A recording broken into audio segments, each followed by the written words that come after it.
Bienvenue sur ma chaîne YouTube. Pour ceux qui ne me connaissent pas encore, c'est Asma Ligali. Pour ceux qui me connaissent déjà, merci de regarder mes vidéos.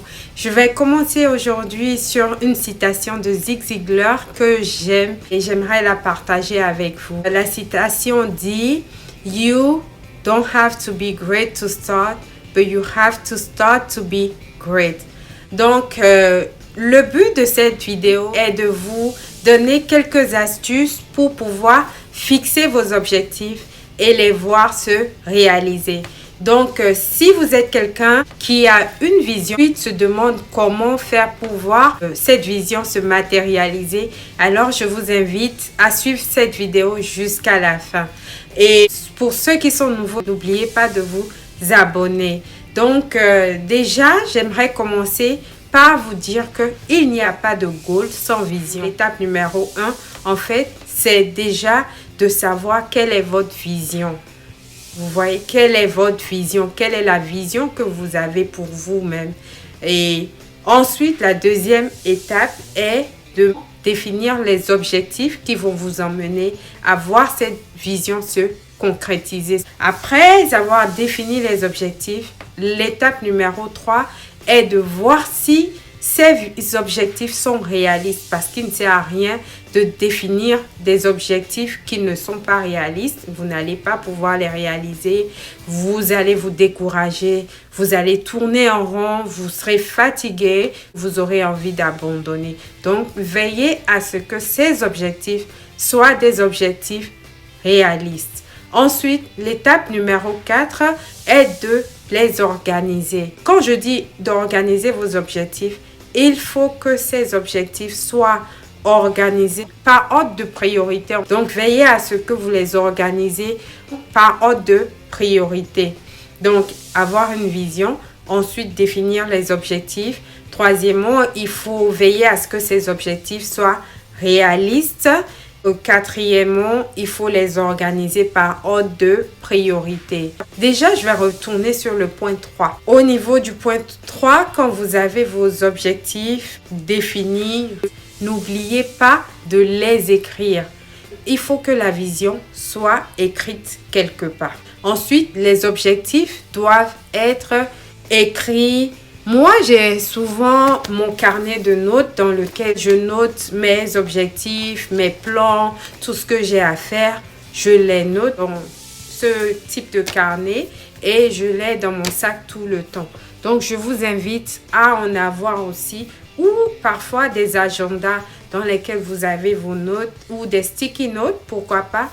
Et je vous invite à les garder sur vous. Donc, cela nous emmènera au point 4 qui était de les organiser par ordre de priorité. Et ensuite, l'étape numéro 5 qui est l'étape la plus importante.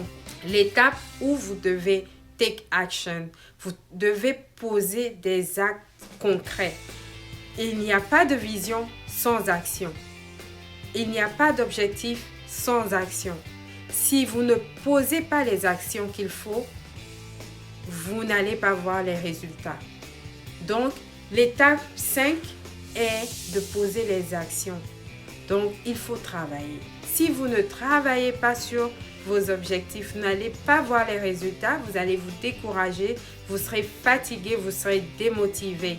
Donc, prenez le temps de définir vos objectifs et chaque jour, sacrifiez 10 à 2 heures de temps pour travailler sur vos rêves. Si vous travaillez de 9h à 17h pour une entreprise et que toute la journée vous êtes fatigué, vous n'avez pas le temps, vous ne savez pas comment gérer votre temps, essayez quand vous rentrez de vous donner au moins 30 à 45 minutes pour vous asseoir. Reprenez votre carnet de notes, allez vers vos objectifs et demandez-vous quelle était l'action qu'il fallait poser ce jour-là ou bien chaque jour et faites l'effort de travailler là-dessus. Encore une fois, si vous ne travaillez pas sur vos objectifs, vous n'allez pas voir les résultats. Donc, après ça, l'étape numéro 6 est l'étape de la discipline. La discipline aussi est primordiale. Vous devez être discipliné. C'est-à-dire, si vous avez choisi de poser des actions chaque jour pendant 30 minutes ou 1 heure de temps, il va falloir respecter ce planning pendant une période donnée afin de pouvoir voir le résultat à la fin. Si vous ne posez pas les actions, vous n'allez pas voir le résultat. Et l'objectif ici, c'est de voir des résultats suite aux objectifs qu'on s'est fixés dès le départ. Donc, après, l'étape qui va suivre, c'est l'étape de la persévérance. Rien n'est parfait, rien n'est facile, je dirais, mais avec un peu de persévérance, on peut y arriver. La persévérance vous fera qu'il y aura des moments où vous serez découragé, démotivé, abattu, mais le degré de persévérance vous poussera à toujours vous relever, à toujours poser des actions pour voir les résultats que vous avez décidé vous-même de voir se réaliser à la fin. Ensuite, pour terminer, n'oubliez pas aussi de célébrer les petites victoires. Par moment, faites des évaluations sur les actions que vous avez déjà posées. Demandez-vous si vous êtes en train de faire des progrès et célébrez ces progrès. Même si ces progrès sont insignifiants, célébrez-les. Ne demandez pas que la famille ou les autres vous encouragent. Encouragez-vous vous-même, célébrez vos victoires vous-même, que ce soit individuellement ou avec votre cercle d'amis. Donc, sur ce, je pense que voilà, j'ai partagé avec vous les astuces que moi-même j'utilise pour pouvoir avancer, évoluer dans la vie. Et ça me permet vraiment de faire des progrès parce que avant aussi, j'étais comme certains parmi nous. Je naviguais franchement à perte. Je ne savais pas ce que je faisais. Mais depuis que j'ai commencé à suivre cet ordre, franchement, je vois des progrès, je vois les choses se réaliser dans ma vie. Et je dis merci à Dieu.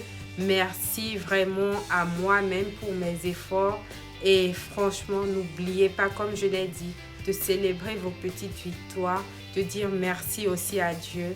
Parce que sans lui, je ne pense pas que aucun de tout ce qu'on a énuméré ici serait possible. Donc, si vous avez aimé cette vidéo, je vous invite à la partager, à la liker et surtout, n'hésitez pas de vous abonner.